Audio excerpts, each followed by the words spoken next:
Guys, welcome to Flame of Thoughts. और इस हफ्ते दो बड़ी फिल्में रिलीज हुई जिनका इंतजार सभी को बेसब्री से था। सलार और डंकी। दोनों फिल्में मुझे तो पसंद आई हैं, पर दोनों ही फिल्में मुझे कहीं ना कहीं डिसअपॉइंटिंग भी लगी कुछ कुछ चीजों को लेके। उम्मीद बहुत ज्यादा थी और उस उम्मीद पे खड़ी दोनों ही फिल्में नहीं उतर पाई हैं, सच बात तो ये है। पहली फिल्म जो है वो इतने बड़े डायरेक्टर राजकुमार हिरानी जी बना रहे हैं, तो ऑब्वियसली उससे उम्मीदें बहुत सारी थी। शाहरुख खान उसमें मेन लीड में थे, तो उससे उम्मीदें और बढ़ गई थी, क्योंकि पहली बार राजकुमार हिरानी और शाहरुख खान एक फिल्म कर रहे थे। और बहुत उम्मीदें लगा ली थी मैंने, पर उतनी उम्मीदों पर खड़ी उतर नहीं पाई फिल्म।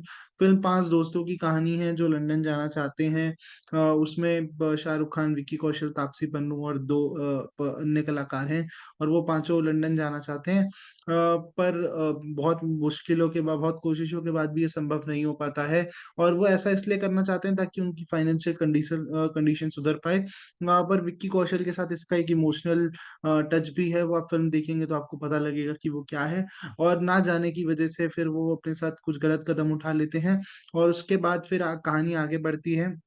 और फिर शाहरुख खान वहां जाते हैं, तापसी वहां जाती है। और फिर वहां से आगे की कहानी आप खुद देखिए तो आपके लिए सही रहेगा। बाकी कहानी के बारे में ज्यादा बताऊंगा तो स्पॉइलर हो जाएगा। फिल्म में मुझे जो डिसअपॉइंटिंग चीजें लगी कि ऐसी कहानी कहीं कहीं पे पहले देखी हुई है थोड़ी थोड़ी, और कुछ बहुत नया देखने को नहीं मिला, ऐसा मैं कहूँगा।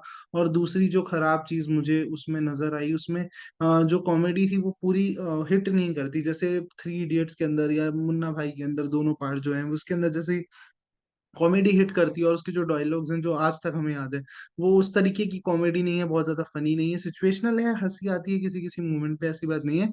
पर उतना इम्पैक्ट नहीं बना पाती। और इमोशनल वाले पोर्शंस में भी उतना फिल्म जो है वो पसंद नहीं आई है आपको, और मेरे को भी इतनी पसंद नहीं है। कहीं कहीं पे हाँ इमोशनल करती है किसी किसी सीन में, पर थ्रू आउट वो इम्पैक्ट बना पाना बहुत मुश्किल रहा इस फिल्म के लिए। और मुझे फिल्म कहीं कहीं पे बोरिंग भी लगी।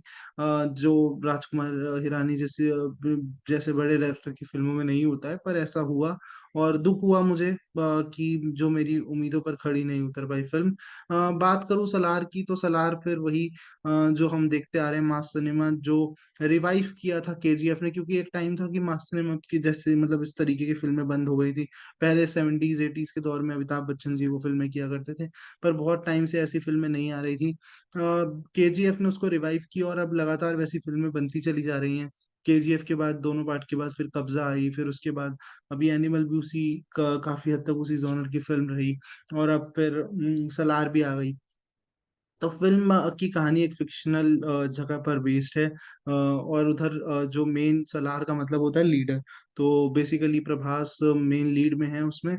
और उनके फ्रेंड है पृथ्वीराज सुकुमार है। और उन दोनों की बेसिकली दोस्ती जो है उसके लिए ये कहानी है कि दोस्त के लिए वो कुछ भी हद तक जा सकते हैं, उस तरीके की कहानी है। और फिर बाद में कुछ ऐसा होता है कि दोनों के बीच में किसी चीज को लेकर लड़ाई है, वही सल्तनत और वो सब चीजें। हीरो का बिल्डअप बहुत अच्छा, बहुत देर तक बनाया जाता है।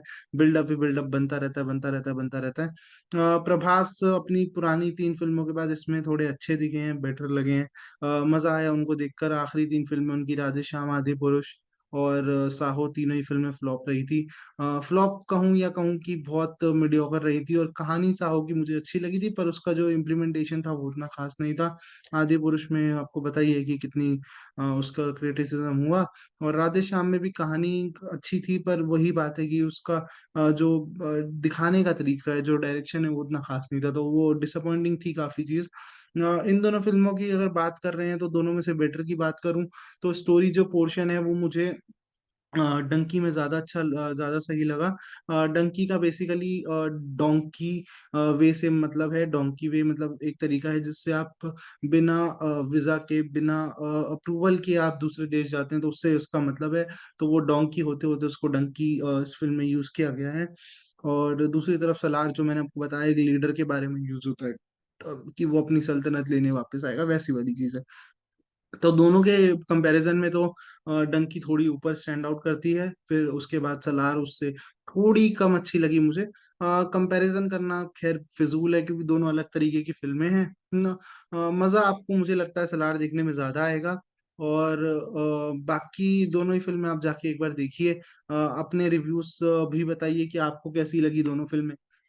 अगर आप मुझसे मेरी पर्सनल चॉइस पूछेंगे, बहुत डिफिकल्ट है यार। क्योंकि I am huge Shahrukh Khan fan, तो मेरे लिए चूज करना काफी मुश्किल होगा।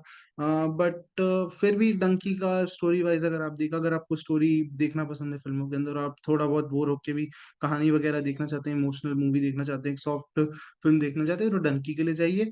और अगर आप बहुत मास सिनेमा के फैन हैं कि आपको एक मुक्के पे पांच छह लोग उड़ते हुए पसंद आते हैं, जैसी अभी एनिमल फिल्म आई थी या केजीएफ जैसी फिल्म, तो आप बिल्कुल सलार देखने जाइए। तो आपके ऊपर है, आपकी चॉइस है, मैंने आपको दोनों के बारे में बता दिया है। आपको कौन सी फिल्म अच्छी लगी जरूर बताइएगा। मिलेंगे आपसे नेक्स्ट वीडियो में।